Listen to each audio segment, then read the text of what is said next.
Jampur union BNP কর্তৃক আয়োজিত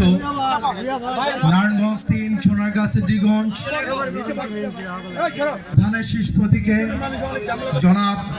আজহারুল ইসলাম মান্নান সাহেবের আজকের নির্বাচনী পথসভার সম্মানিত প্রধান অতিথি শ্রদ্ধাভাজন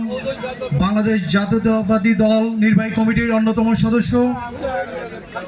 নারায়ণগঞ্জের সোনারগাঁর কৃতি সন্তান জনাব আজহারুল ইসলাম মান্নান সাহেব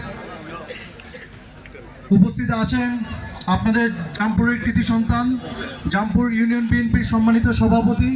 জনাব মুজাহিদ মল্লিক ভাই উপস্থিত আছেন। বাংলাদেশ জাতীয়তাবাদী স্বেচ্ছাসেবক দল কেন্দ্রীয় নির্বাহী কমিটির সদস্য আপনাদের কৃতি সন্তান শফিকুর রহমান দেওয়ান শফিকুর রহমান এবং আজকের এই অনুষ্ঠান পরিচালনায় বাংলাদেশ জাতীয়তাবাদী যুবদল সোনারগাঁ উপজেলা যুবদলের অন্যতম সিনিয়র